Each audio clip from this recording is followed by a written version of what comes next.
ओम शांति। आज 1 अप्रैल 2021 की साकार मुरली। आज बाबा ने कहा, मीठे बच्चे, तुम ईश्वरीय सेल्वेशन आर्मी हो। तुम्हें सबको सदगति देनी है, सबकी प्रीत एक बाप से जुटानी है। प्रश्न, मनुष्य अपना अक्ल किस बात में लगाते हैं और तुम्हें अपना अक्ल कहाँ लगाना है? उत्तर, मनुष्य तो अपना अक्ल आकाश और सृष्टि का अंत पाने में लगा रहे हैं, लेकिन इससे तो कोई फायदा नहीं, इसका अंत तो मिल नहीं सकता। तुम बच्चे अपना अक्ल लगाते हो पूज्य बनने में, उन्हें दुनिया नहीं पूजेगी। तुम बच्चे तो पूज्य देवता बनते हो। गीत है, तुम्हें पाके हमने जहान पा लिया। ओम शांति। बच्चे समझ गए हैं यह है ज्ञान मार्ग और वो है भक्ति मार्ग। अब प्रश्न उठता है कि भक्ति मार्ग अच्छा व ज्ञान मार्ग अच्छा? दो चीज हुई ना। कहा जाता है ज्ञान से सद्गति होती है। जरूर कहेंगे भक्ति और ज्ञान दोनों अलग अलग है। मनुष्य समझते हैं कि भक्ति करने से ज्ञान मिलेगा, तब सद्गति होगी। भक्ति के बीच में ज्ञान आ नहीं सकता। भक्ति सबके लिए है, ज्ञान भी सबके लिए है। इस समय है भी कलयुग का अंत, तो जरूर सबकी दुर्गति होगी। इसलिए पुकारते भी है और गाते भी हैं कि और संग तोड़ अब तुम संग जोड़े। अब वो कौन है, किसके साथ जोड़ेंगे, यह तो समझते नहीं है। अक्सर करके बुद्धि कृष्ण तरफ जाती है। हम सच्ची प्रीत तुम संग जोड़े। तो जब कृष्ण से ही प्रीत जोड़ते हैं तो फिर गुरु गोसाई और किसकी दरकार ही नहीं। कृष्ण को ही याद करना है। कृष्ण का चित्र तो सबके पास है। कृष्ण जयंती भी मनाते हैं, फिर और कोई के पास जाने की दरकार ही नहीं। जैसे मीरा ने एक संग जोड़ी, काम काज करते कृष्ण को ही याद करती रही। घर में रहना करना, खाना पीना तो होता है। सच्ची प्रीत एक कृष्ण से जोड़ी, जैसे कि वो आशिक और वो मासूक हो गए। कृष्ण को याद करने से फल भी मिलता है। कृष्ण को तो सब जानते हैं, गाते भी है, सच्ची प्रीत हमने तुमसे जोड़ी और संग तोड़ी। अब ऊंच से ऊंच सच्चा तो परम पिता ही है। सबको वर्षा देने वाला एक ही बाप है, उसको कोई भी जानते नहीं है। भल कहते हैं परम पिता परमात्मा शिव, परंतु कब आते हैं यह नहीं जानते हैं। शिव जयंती होती है तो जरूर आते होंगे। कब कैसे आते, क्या कर करते, किसको पता नहीं। कोई भी मनुष्य मात्र नहीं जानते कि सर्व की सद्गति करते हैं, परंतु कैसे करते हैं, सद्गति का अर्थ क्या है, कुछ भी नहीं समझते। शिव बाबा ने तो जरूर स्वर्ग की बादशाही दी होगी ना। तुम बच्चे जो उस धर्म के थे, तुमको यह पता नहीं था, भूल गए थे, तो फिर और कैसे जान सकेंगे। अभी शिव बाबा द्वारा तुमने जाना है और दूसरों को बताते हो। तुम हो ईश्वरीय सेल्वेशन आर्मी। सेल्वेशन कहो व सद्गति की आर्मी कहो। अभी तुम बच्चों पर रेस्पॉन्सिबिलिटी ठहरी। तुम चित्रों पर भी समझा सकते हो। भाषाएं बहुत हैं, मुख्य भाषाओं में चित्र बनाने पड़ते हैं। भाषाओं का भी बड़ा झंझट है, इसलिए प्रदर्शनी भी बनानी पड़े। चित्रों पर समझाना बड़ा सहज होता है। गोले में भी सारा ज्ञान है। सीढ़ी सिर्फ भारतवासियों के लिए है, इसमें और कोई धर्म है ही नहीं। ऐसे थोड़ी भारत तमो प्रधान बनता है तो और नहीं बनते हैं। तमो प्रधान तो सब बनते हैं, तो उन्हों के लिए भी होना चाहिए। ये सब बुद्धि में सर्विस के ख्याल आने चाहिए। दो बाप का राज भी समझाना है। वर्षा रचयिता से मिलता है। यह भी सब धर्म वाले जानते हैं कि लक्ष्मी नारायण भारत के पहले महाराजा महारानी थे, वह भगवान भगवती थे। अच्छा, उन्हों को ये स्वर्ग का राज्य कैसे मिला? जरूर भगवान द्वारा मिला। कैसे कब मिला यह किसको भी पता नहीं है। गीता में कृष्ण का नाम डाल फिर प्रलय दिखा दी है, रिजल्ट कुछ भी नहीं। यह तुम बच्चों को समझाना है। चित्र तो सब तरफ है। लक्ष्मी नारायण के चित्र भी होंगे, भले ड्रेस फीचर्स आदि और होंगे। जिसको जो आया सो बेड बनाया है। श्रीनाथ श्रीनाथिनी, यह राधे कृष्ण है ना। श्री राधे श्री कृष्ण तो ताज वाले नहीं हैं, काले भी नहीं हैं। राजधानी लक्ष्मी नारायण की है, न कि राधे कृष्ण की। मंदिर तो अनेक प्रकार के बनाए हैं, नाम तो एक ही रखेंगे, लक्ष्मी नारायण। डिनास्टी लक्ष्मी नारायण की कहेंगे। राम सीता का घराना, लक्ष्मी नारायण का घराना, राधे कृष्ण का घराना नहीं होता है। यह बातें मनुष्यों के ख्याल में ही नहीं है। तुम बच्चे भी नंबरवार पुरुषार्थ अनुसार जानते हो। जिनको सर्विस का शौक है वो तो फटकते हैं। कोई कहते हैं हम समझते हैं, परंतु धीरे धीरे मुंह खोलने की भी युक्तियां रचनी पड़ती है। कई समझते हैं वेद शास्त्र अध्ययन करने से, यज्ञ तप आदि करने से, तीर्थ आदि करने से परमात्मा को पा सकते हैं, परंतु भगवान कहते हैं ये सब मुझसे दूर करने के रास्ते हैं। ड्रामा में सबको दुर्गति को पाना ही है, तो फिर ऐसी बातें बताते हैं। आगे हम भी कहते थे कि भगवान जैसी चोटी है, कोई कहां से भी जाए, तो मनुष्यों ने अनेक प्रकार के रास्ते पकड़े हैं। भक्ति मार्ग के रास्ते पकड़ पकड़ कर जब थक जाते हैं तब फिर भगवान को ही पुकारते हैं कि हे पतित पावन, आप आकर पावन बनने का रास्ता बताओ। आप बिगड़ पावन हो नहीं सकते हैं, थक गए हैं। भक्ति दिन प्रतिदिन पूरा थकाएगी। अभी तो मेले आदि पर कितने लाखों जाकर इकट्ठे होते हैं, कितनी गंदगी होती है। अब तो है अंत, दुनिया को बदलना है। वास्तव में दुनिया एक ही है, दो भाग बनाए हैं, तो मनुष्य समझेंगे स्वर्ग नरक अलग अलग दुनिया है, परंतु यह आधा आधा है। ऊपर में सतयुग, फिर त्रेता, द्वापर, कलयुग। कलयुग में तमो प्रधान बनना ही है। सृष्टि पुरानी होती है, इन बातों को कोई समझते नहीं।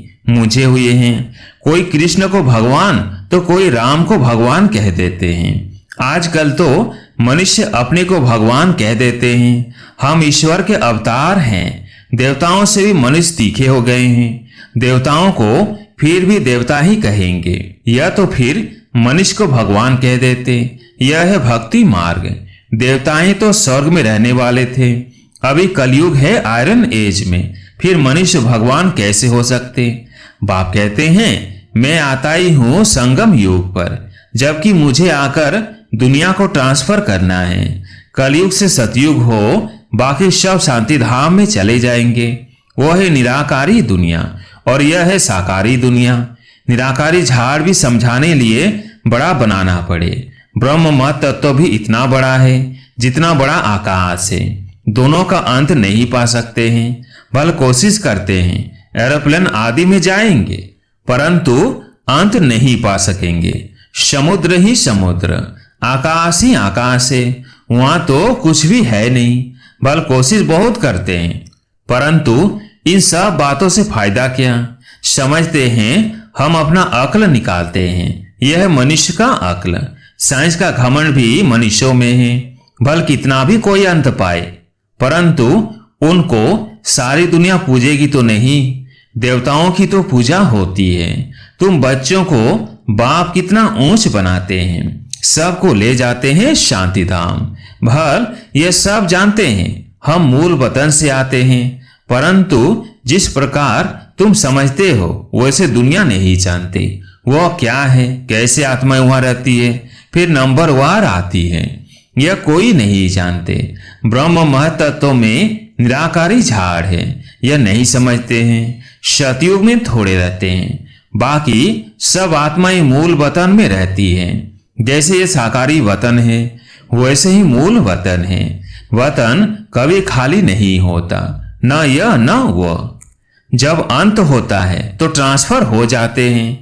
कुछ तो इस वतन में रहते हैं। सारा वतन खाली हो जाए फिर तो प्रलय हो जाए, प्रलय होती नहीं, अविनाशी खंड है ना। ये सब बातें बुद्धि में रखनी है। सारा दिन यही ख्यालात चलता रहे हम किसका कल्याण करें। तुम संग प्रीत जुटी तो उनका परिचय देवे ना, वो बाप है, उससे वर्षा मिलता है। कैसे मिलता है सो हम बता सकते हैं, बताने वालों में भी नंबरवार है। कोई तो बहुत अच्छी रीति भाषण करते हैं, कोई नहीं कर सकते हैं, तो सीखना पड़े। हर एक बच्चे को अपना कल्याण करना है। जबकि रास्ता मिला है तो एक दो का कल्याण करना है। दिल होती है औरों को भी बाप से वर्षा दिलाएं, रूहानी खिदमत करें। सब एक दो की सेवा करते हैं। बाप आकर रूहानी सेवा सिखाते हैं और कोई भी रूहानी सेवा नहीं जानते। रूहानी बाप ही रूहों की सेवा करते हैं। जिस्मानी सेवा तो जन्म जन्मांतर बहुत की, अब अंतिम जन्म में रूहानी सेवा करनी है जो बाप ने सिखाई है। कल्याण इसमें है और कोई में फायदा नहीं। गृहस्थ व्यवहार में भी रहना है, तोड़ निभानी है। उनको भी यही समझाकर कल्याण करना है। पीड़ित होगी तो कुछ सुनेंगे।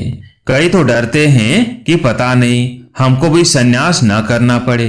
आजकल तो सन्यासी बहुत है ना, कफनी पहन 2 अक्षर सुनाया, खाना तो मिल ही जाता है कहाँ ना कहाँ से। कोई दुकान पर जाएगा 2 पूरी दे देंगे, फिर दूसरे पास जाएंगे, पेट पूजा हो जाती है। भीख मांगने वाले भी अनेक प्रकार के होते हैं। इस बाप से तो एक ही प्रकार का वर्षा मिलता है। बेहद की बात सही मिलती है। सदा निरोगी बनते हैं। साहूकार मुश्किल उठते हैं। गरीबों का भी कल्याण करना चाहिए। बाबा प्रदर्शनियां बहुत बनवा रहे हैं क्योंकि गांवड़े बहुत है ना। मिनिस्टर आदि समझेंगे कि यह नॉलेज अच्छी है तो सब सुनने लग पड़ेंगे। हाँ, आगे चलकर तुम्हारा नाम वाला होगा, फिर बहुत आएंगे। कट निकालने में टाइम लगता है। रात दिन कोई लग जाए तो शायद निकल पड़े। आत्मा प्योर हो जाएगी तो फिर यह शरीर भी छोड़ेगी। यह सब समझने की बातें हैं। प्रदर्शनी में भी समझाना है। मुख्य है सारी भारत की बात। भारत का राइज हो जाता है तो सबका राइज हो जाता है। प्रोजेक्टर से भी प्रदर्शनी में जास्ती सर्विस हो सकती है। धीरे धीरे वृद्धि को पाते जाएंगे। दिन प्रतिदिन तुम्हारा नाम वाला होता जाएगा। यह भी लिखना चाहिए कि 5000 वर्ष पहले भी ऐसा हुआ था। यह तो बड़ी वंडरफुल बातें हैं। बाबा इशारा देते हैं, बच्चे बहुत बातें भूल जाते हैं। कुछ भी होता है तो कहेंगे आज से 5000 वर्ष पहले भी ऐसे हुआ था। है बहुत क्लियर बात, परंतु जब किसकी बुद्धि में यह बैठे। अखबार में डाल सकते हैं तो कुछ समझे तो सही। ज्ञान मार्ग में बड़ी फर्स्ट क्लास अवस्था चाहिए। ऐसी बातों को याद कर हर्षित भी रहना होता है। प्रैक्टिस पड़ जाए फिर अवस्था बहुत खुशमिजाज हो जाती है। अच्छा, मीठे मीठे शिकिलदे बच्चों प्रति माता पिता बाप दादा का याद प्यार और गुड मॉर्निंग। रूहानी बाप की रूहानी बच्चों को नमस्ते। हम रूहानी बच्चों की रूहानी बाप दादा को याद प्यार गुड मॉर्निंग नमस्ते नमस्ते। धारणा के लिए मुख्य सार। पहला पॉइंट, और सबसे बुद्धि की प्रीत तोड़ एक बाप से जोड़नी है और सबकी प्रीत एक बाप से जुड़ाने की सेवा करनी है। दूसरा पॉइंट, सच्चा रूहानी खिदमतगार बनना है। अपना भी कल्याण करना है और दूसरों को भी रास्ता बताना है। अवस्था बहुत खुश मिजाज बनानी है। आज प्यारे मीठे बाबा का वरदान, एक बाप की स्मृति से सच्चे सुहाग का अनुभव करने वाले भाग्यवान आत्मा भव। एक बाप की स्मृति से सच्चे सुहाग का अनुभव करने वाले भाग्यवान आत्मा भव। जो किसी भी आत्मा के बोल सुनते हुए नहीं सुनते, किसी अन्य आत्मा की स्मृति संकल्प व स्वप्न में भी नहीं लाते, अर्थात किसी भी देहधारी के झुकाव में नहीं आते। एक बाप दूसरा न कोई इस स्मृति में रहते हैं। उन्हें अविनाशी सुहाग का तिलक लग जाता है। ऐसे सच्चे सुहाग वाले ही भाग्यवान हैं। स्लोगन, अपनी श्रेष्ठ स्थिति बनानी है तो अंतर्मुखी बन फिर बाह्य मुक्ता में आओ। अपनी श्रेष्ठ स्थिति बनानी है तो अंतर्मुखी बन फिर बाह्य मुक्ता में आओ। अच्छा, ओम शांति।